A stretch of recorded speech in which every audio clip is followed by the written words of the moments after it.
биринчи баштаганда ошол жакта бир 5-6 барганбыз.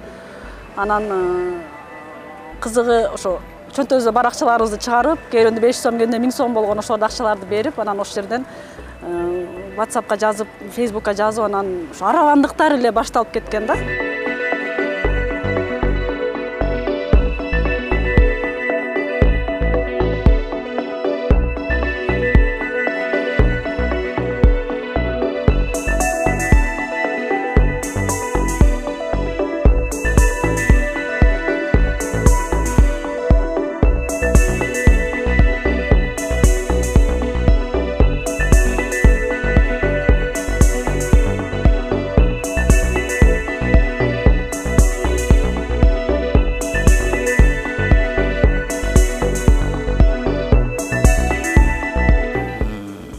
483 миң сомдук 50 өзү алып келип тапшырды. Акчасыны